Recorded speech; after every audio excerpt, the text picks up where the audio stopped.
What's up everyone? I hope you are doing well. I'm Jay. I welcome you in this video। और आज की इस video में प्यारे साथियों हम पढ़ने जा रहे हैं संज्ञा के बारे में। तो संज्ञा से अमूमन आपकी परीक्षाओं में क्वेश्चन आता है, तो ये टॉपिक आप सभी के लिए इम्पोर्टेंट हो जाएगा। तो आइए सबसे पहले नजर डालेंगे कि आखिर संज्ञा है क्या। तो देखिए, संज्ञा के बारे में अगर मैं आपसे बात करूं तो आप जितनी भी चीजें अपने आसपास दिखाई दे रही हैं आपको, वो सभी क्या है, आपकी संज्ञाएं होती हैं। देखिए, जितनी भी चीजें अगर आप आसपास देखोगे, वो कोई वस्तु हो सकती है, कोई स्थान हो सकता है, या कोई व्यक्ति हो सकता है जिसको कोई ना कोई नाम दिया गया है। इसलिए एक शब्द में अगर बोला जाए तो संज्ञा बराबर क्या बन जाता है, हमारा नाम। यानी कि किसी भी चीज को, कोई भी किसी भी वस्तु, स्थान या भाव या क्रोध है जिसको नाम दिया गया है, वही क्या कहलाती है, हमारी संज्ञा कहलाती है। अब अमूमन प्रश्न यहाँ से तो नहीं होगा, तो इसे समझने के लिए सबसे पहले हमें जो है इसकी परिभाषा समझनी होगी। अब ये परिभाषा क्या कहती है, इसकी परिभाषा पर नजर डालते हैं। तो परिभाषा कहती है किसी, आप भी मेरे साथ साथ नोट्स बनाते हुए चलिए, किसी व्यक्ति, यहां पर हम लिखेंगे किसी व्यक्ति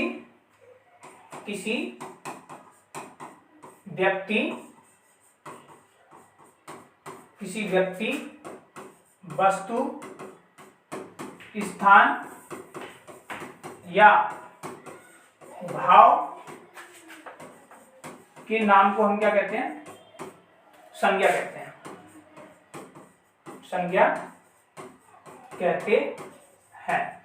तो क्या बन गया, किसी व्यक्ति, वस्तु, स्थान या भाव के नाम को हम क्या कहते हैं, संज्ञा कहते हैं। जैसे उदाहरण के लिए मैं उदाहरण लेता हूं ताकि परिभाषा आपको क्लियर हो जाए। उदाहरण के लिए जैसे गोविंद जयपुर, क्रोध पेन आदि। तो देखिए, अगर मैं यहां पर बात करूं तो देखिए, सबसे पहले किसी व्यक्ति, यानी गोविंद एक व्यक्ति का नाम है, तो व्यक्ति आ गया यहां पर। ऐसी जयपुर क्या है, एक स्थान का नाम है। पेन क्या है, एक वस्तु होती है।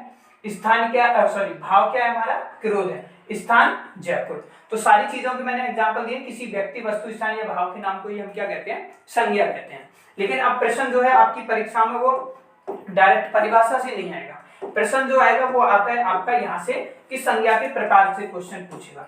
कोई भी संज्ञा का प्रकार दे देगा और आपको पूछ लेगा कि ये कौन सी संज्ञा है। तो आइए नजर डालते हैं संज्ञा के प्रकार पर। तो देखिए, संज्ञा के प्रकार के बारे में अगर मैं बात करूं तो अगर आपसे पूछा जाता है कि संज्ञा के कुल कितने प्रकार हैं, तो ध्यान दीजिएगा, संज्ञा के कुल प्रकार जो है वो है आपके 5।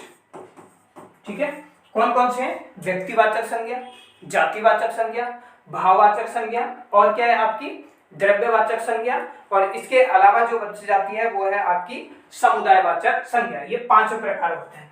लेकिन परीक्षाओं में अमूमन कभी कभी देखा गया है कि संज्ञा के मुख्य कितने प्रकार हैं। तो मुख्य प्रकार पूछ ले तो संज्ञा के मुख्य प्रकार जो है वो है आपके 3 प्रकार। ठीक है, ये 3 प्रकार कौन कौन से हैं, तो 3 प्रकार हैं आपके व्यक्तिवाचक संज्ञा, जातिवाचक संज्ञा, और तीसरा आ जाता है हमारा भाववाचक संज्ञा।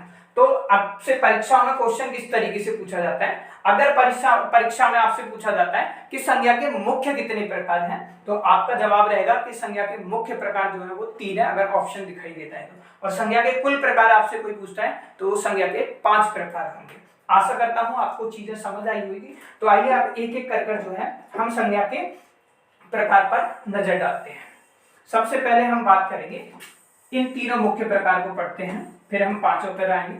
तो देखिए, सबसे पहले अगर हम बात करें तो सबसे पहला प्रकार जो आता है वो आती है हमारी व्यक्तिवाचक संज्ञा। क्या आती है, व्यक्तिवाचक संज्ञा। अब ये व्यक्तिवाचक संज्ञा क्या होती है, व्यक्तिवाचक संज्ञा वह संज्ञा होती है जो हमें क्या कराएगी, किसी विशेष व्यक्ति का बोध कराएगी, यानी कि विशेष व्यक्ति के बारे में बात करेगी, या स्थान विशेष के बारे में बात करेगी, स्थान विशेष, या हमारा क्या करेगी वो तीसरे नंबर पर किसी वस्तु विशेष के बारे में क्या करेगी, बात करेगी, या उसका बोध हमें कराएगी। जैसे उदाहरण के लिए लीजिए, जैसे मैंने यहाँ पर लिया राम, तो राम क्या शब्द बन गया, राम जो है वो एक व्यक्ति विशेष के बारे में बात कर रहा है, इसलिए राम अगर आपसे पूछ लिया जाए तो ये क्या बन जाएगी, हमारी व्यक्तिवाचक संज्ञा बन जाएगी। ऐसी स्थान विशेष के बारे में बात करें तो मैंने यहाँ पर लिख दिया जैसे दिल्ली, तो हम दिल्ली की बात कर रहे हैं, दिल्ली एक स्थान का नाम है और विशेष स्थान है, भारत की राजधानी है, तो आपको समझ आ गया कि ये क्या बन गया, हमारा एक व्यक्तिवाचक संज्ञा है। ऐसी वस्तु के बारे में बात करें तो मान लीजिए पेन बहुत सारे होते हैं, लेकिन पेन में अगर मैंने आपसे कह दिया जैसे सेलो का पेन, या फिर मैंने कहा सेलो का पेन का ही एग्जांपल ले लेते हैं, तो ये क्या हो गया, एक वस्तु का नाम हो गया, तो ये भी क्या हो जाएगी, हमारी व्यक्तिवाचक संज्ञा हो जाएगी। इसके बाद जो दूसरी संज्ञा आती है वो आती है हमारी जातिवाचक संज्ञा, जातिवाचक संज्ञा। अब जातिवाचक संज्ञा से क्या समझ आ रहा है आपको, इससे समझ आ रहा होगा आपको कि जो क्या कराएगी, हमें किसी क्या कराएगी, जाति या किसी वर्ग विशेष या समूह का क्या कराएगी, हमें बोध कराती है, और उसी को हम क्या कहते हैं, जातिवाचक संज्ञा कहते हैं हमारे। ठीक है, तो किसी जाति वर्ग या समूह विशेष का हमें बोध कराए वही क्या कहलाती है, हमारी जातिवाचक संज्ञा कहलाती है। उदाहरण देखिए, जैसे उदाहरण के लिए, जैसे इसके एग्जांपल लिए, इसके लिए जैसे मैंने लिखा है यहाँ पर स्त्री, दूसरा एग्जांपल लिया मैंने आपका स्त्री के बाद यहाँ पर ले लिया मैंने जैसे नदी, है ना, नदी के अलावा आप और भी ले सकते हैं, जैसे ब्राह्मण की बात करी मैंने। ठीक है, तो ऐसे बहुत सारे आपके एग्जाम्पल हो सकते हैं जो क्या होते हैं, हमारे क्या होगी, हमारी जातिवाचक संज्ञा होगी। जैसे मनुष्य, समझ आया। अब देखिए समझिए इसे, जैसे मैंने बोला स्त्री, तो स्त्री सभी जातियों की बात हो रही है, यहाँ पर पूरे एक क्या कर रही है, पूरे समूह को यहाँ पर बात की जा रही है। लेकिन इस स्त्री को ही अगर मैं कहने लगूँ आपसे, स्त्री का ही नाम लेके मैंने लिखा है यहाँ पर एग्जाम्पल, रानी लक्ष्मी बाई, तो अब रानी लक्ष्मीबाई को आप सभी जानते हो, रानी लक्ष्मीबाई एक स्त्री का नाम हो गया। देखिए स्त्री यानी सभी स्त्रियों की बात हो रही है, लेकिन अगर मैंने यहाँ पर बोला रानी लक्ष्मीबाई, तो रानी लक्ष्मीबाई क्या बन गया, एक विशेष किसके बारे में हो रही है, विशेष व्यक्ति या स्त्री के बारे में बात हो रही है, तो ये क्या बन गया, हमारा व्यक्तिवाचक संज्ञा बन गया, जबकि स्त्री क्या बन गया, हमारा जातिवाचक बन गया। ऐसी नदी का एग्जाम्पल लीजिए आप, जैसे नदी, अब नदी की बात हो रही है सारी नदियों की, ठीक है, सारी नदियां आ गई, लेकिन अगर मैं यहीं पर लिख दूं गंगा नदी, गंगा नदी, या मैंने लिख दिया यहाँ पर यमुना नदी, ठीक है, तो ये गंगा नदी नाम आ गया, ये नाम किसमें आ जाएगा, हमारा विशेष किसकी बात हो रही है, नदी की, तो यहाँ पर नाम आ गया, तो ये क्या हो जाएगा, हमारा व्यक्तिवाचक संज्ञा हो जाएगी। ठीक है, और ये क्या होगी, हमारी नदियों में सारी नदियां थी, तो ध्यान रखना है जहां पर सारी चीजें आ रही है वहां पर क्या हो रहा है, आपका क्या हो रहा है, एक तरह से जातिवाचक संज्ञा बन गई, जबकि व्यक्तिवाचक संज्ञा में किसी विशेष के बारे में हम बात करेंगे। ऐसी देख लीजिए पेन, मैंने यहाँ पर समझाया था। अब मान लीजिए पेन तो हो सकता है, ये लिंक का भी पेन हो सकता है, ये सेलो का भी पेन हो सकता है, और किसी का भी, यानी सभी कंपनियों के पेन के बारे में बात की जाती है। लेकिन यहाँ पर अगर मैंने बात की है सेलो पेन के बारे में, तो ये क्या बन गया, हमारा वस्तु विशेष, तो कौन सी बन जाएगी, व्यक्तिवाचक संज्ञा हमारी बन जाती है। ठीक है, अब तीसरे नंबर पर जो आती है हमारी जातिवाचक संज्ञा के बाद, वो आती है भाववाचक संज्ञा। कौन सी, भाववाचक संज्ञा। अब ये भाववाचक संज्ञा क्या होती है, तो भाववाचक संज्ञा जो होती है हमारी, वो क्या होती है आपकी, भाववाचक संज्ञा वो होती है जो व्यक्ति विशेष की क्या करेगी, हमें व्यक्ति या किसी किसके, व्यक्ति या वस्तु के विशेष है, यहाँ पर विशेष गुण या दोष का क्या कराएगी, हमें बोध कराएगी यहाँ पर। ठीक है, तो कुल मिलाकर ये है कि यहाँ पर क्या है, व्यक्ति के गुण दोष और दशा व्यापार आ जाते हैं। गुण दोष, उसकी दशा या व्यापार के बारे में क्या कराएगी, हमें बोध कराएगी। ठीक है, तो व्यक्ति वस्तु के क्या है, गुण दोष दशा व्यापार का जो बोध करे वही क्या कहलाएगी, हमारी भाववाचक संज्ञा कहलाएगी। उदाहरण के लिए देखिए, जैसे उदाहरण के लिए मैंने लिखा है यहाँ पर बुढ़ापा। ठीक है, अब ये मैंने बुढ़ापा लिखा, तो बुढ़ापा क्या है, एक दशा को दर्शा रहा है, इसलिए ये क्या बन जाएगी, हमारी भाववाचक संज्ञा बन जाएगी। क्या बन जाएगी, भाववाचक संज्ञा बन जाएगी। ठीक है, ऐसे देखिए मैंने यहाँ पर लिखा बचपन, ये भी क्या अवस्था को दर्शा रहा है, मैंने लिख दिया यहाँ पर मिठास, ठीक है, ये ऐसे बहुत से शब्द होते हैं जो किसी व्यक्ति के क्या है, गुण मिठास बता रहा है, दशा बता रहा है, बुढ़ापा बचपन एक अवस्था ही तो होती है, दशा ही तो बताता है हमारा, ठीक है। जैसे कुछ दोष हो सकता है, जैसे घबराहट है, घबराहट होगी, ठीक है, जैसे घबराहट, ठीक है, ऐसी गुस्सा आपका हो सकता है, ठीक है। तो ये सभी किसमें आते हैं, हमारे भाववाचक संज्ञा में आते हैं। आशा करता हूं आपको तीनों समझ आई होगी, व्यक्तिवाचक संज्ञा, जातिवाचक संज्ञा और भाववाचक संज्ञा। आगे चलते हैं, आगे देखिए आप, दो संज्ञा और है हमारी जो बहुत ईजी है, अब ये यहीं से निकली हुई है, कुल 5 हो जाएंगी, ठीक है, चौथे नंबर पर आ चुके हैं हम। ठीक है, ये जो संज्ञा होती है वो कौन सी होती है, हमारी द्रव्यवाचक संज्ञा होती है। कौन सी होती है, द्रव्यवाचक संज्ञा। अब द्रव्यवाचक संज्ञा कौन सी होती है, जिसको क्या है, जिसको मापा, मापने का मतलब यह है नापा, नापना बोलते हैं बहुत सी जगह, जिसको मापा या नापा जा सके। इसमें जैसे कुछ को आप कुछ चीज लेने गए दुकान वाले से, जैसे घी लेने गए तो वो क्या करेगा, उसे केजी में नाप के देगा, है ना, लीटर में नाप के देगा। दूध लेने गए तो जैसे, तो इसके उदाहरण क्या बन जाएंगे, इसके बहुत सारे उदाहरण बन जाएंगे, जैसे घी, गुड़, तेल आदि, ठीक है। तो मतलब क्या निकल के आ रहा है, ये उदाहरण है इसके, मतलब क्या निकाल के आया, द्रव्यवाचक संज्ञा क्या होती है, जिसको नापा या तोला जा सके, ठीक है। तो वो क्या कहलाएगी, हमारी क्या कहलाएगी, वो हमारी द्रव्यवाचक संज्ञा कहलाएगी। इसके बाद जो अगली संज्ञा आती है वो आती है हमारी समूहवाचक संज्ञा। कौन सी आएगी, समूहवाचक तो पढ़ा दी, सॉरी, समुदायवाचक, समुदायवाचक संज्ञा। अब ये समुदायवाचक संज्ञा क्या होगी, तो देखिए समुदायवाचक संज्ञा क्या होती है, जो हमारे किसके बारे में बात करेगी, जो समूह का क्या करेगी, प्रतिनिधित्व करेगी। क्या करेगी, जो समूह का क्या करेगी, हमारी जो समूह का प्रतिनिधित्व करे, यानी कि इसमें प्रतिनिधित्व होगा, करे, उसी को हम क्या बोलेंगे, समुदायवाचक संज्ञा बोलेंगे। जैसे मैंने बोला, जैसे मैंने एग्जांपल के लिए लिया, कक्षा है, मेला, भीड़, ठीक है। तो इसमें क्या हो रहा है, एक समूह का प्रतिनिधित्व हो रहा है, एक समूह की झलक होती है। तो ये पांचों संज्ञा हमने पढ़ ली है। अब कुछ विशेष चीजें जो आपको ध्यान रखनी है संज्ञा के बारे में, ये चीजें आप नोट कर लिखना चाहें तो ऐसे नोट डालिए और लिख लीजिए। नोट कर आपको क्या लिखना है कि संज्ञा के साथ क्या है, कारक चिन्हों का प्रयोग जो किया जाता है वो पृथक से किया जाता है। तो संज्ञा के साथ जो भी कारक चिन्ह होंगे, संज्ञा के साथ कारक चिन्हों का प्रयोग पृथक यानी कि अलग से किया जाता है। जैसे मैंने लिखा उदाहरण सेवा, ये उदाहरण है सेवा, और यहाँ पर मैं क्या लिखूंगा, अलग से ने, ठीक है। क्या लिखा मैंने, सेवा, मैं लिख दिया।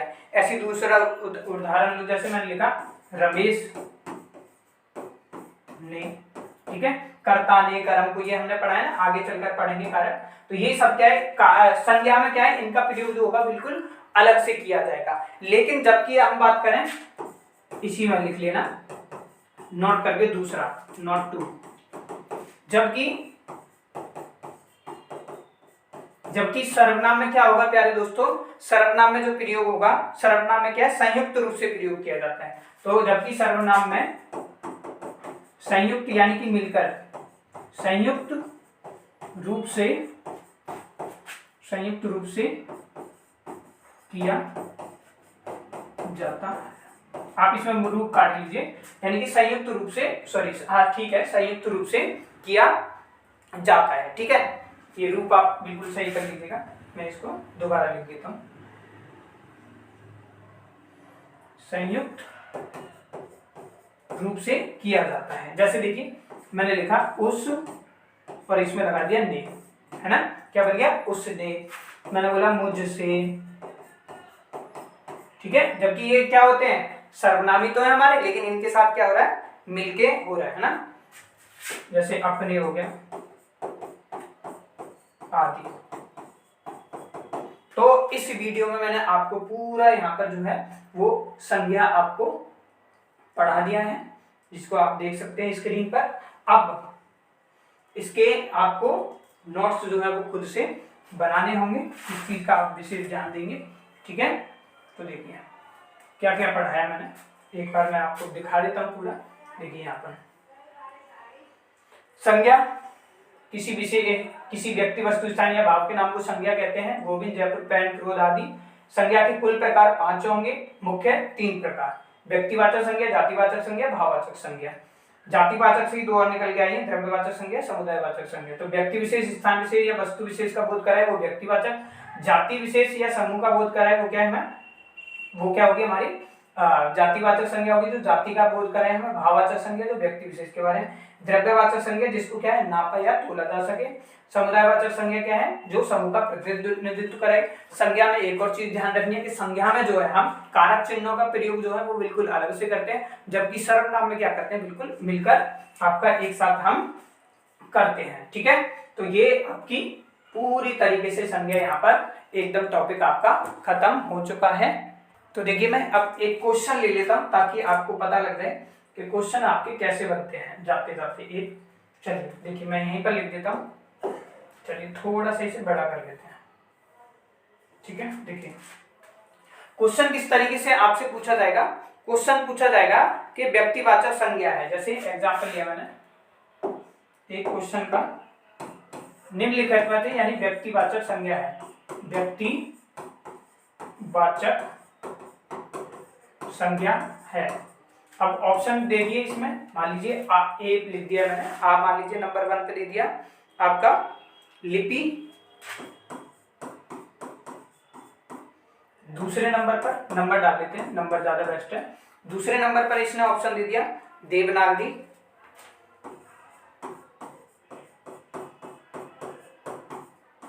और थर्ड नंबर पे आपका ऑप्शन क्वेश्चन में दिया हुआ है वो है बच्चे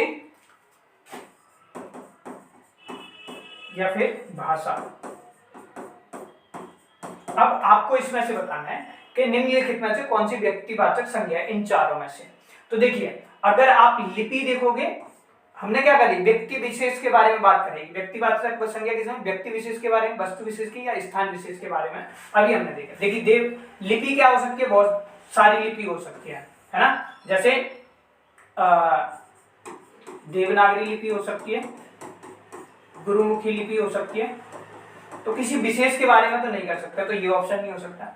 अब बच्चों की बात हो रही है, तो बच्चे तो बहुत तरीके के होते हैं ना। बच्चे तो क्या है, लड़का भी हो सकता है ना, और लड़की भी हो सकती है। जबकि भाषा के बारे में बात करें, भाषा क्या हो सकती है, हिंदी भी हो सकती है, इंग्लिश भी हो सकती है ना, उर्दू भी हो सकती है। तो बहुत सारी भाषाएं हो सकती है, तो ये भी नहीं हो सकती। लेकिन देवनागरी जो दे दिया, अब यहाँ पर देवनागरी का कुछ अलग हो सकता है क्या, नहीं हो सकता। तो यही क्या होगा, इसका करेक्ट आंसर होगा। ध्यान से देखिएगा, देखो लिपि की अगर बात करें, देवनागरी हो सकती है, गुरुमुखी हो सकती है, और भी देवनागरी, जैसे देवनागरी हिंदी संस्कृत हिंदी की होगी। गुरुमुखी की अगर हम बात करते हैं जैसे पंजाबी की होगी। बच्चे जो है, बच्चे हम लड़के को भी बोल देते हैं, लड़की को, जब जेंडर नहीं पता होता। ऐसी भाषा बहुत सारी हो सकती है। क्या देवनागरी हो सकता है, लेकिन एक विशेष के बारे में बात कर दिया ना भाषा के बारे में, तो विशेष क्या हो गया हमारा, देवनागरी क्या हो जाएगा हमारा, बिल्कुल करेक्ट ऑप्शन हो जाएगा। इस तरीके से आपकी परीक्षा में क्वेश्चन आएंगे, जिसकी आपको इन क्वेश्चन की भी प्रैक्टिस कराई जाएगी। तो ये था आज का वीडियो, फिलहाल आपको अच्छा लगा होगा। तो मिलते हैं आपसे नेक्स्ट वीडियो में। कोई डाउट एवं सजेशन है आपका तो आप हमें कमेंट जरूर कीजिएगा, यानी कि जो भी डाउट आपका रहता है। तो मिलते हैं आपसे नेक्स्ट वीडियो में। Thank you for watching.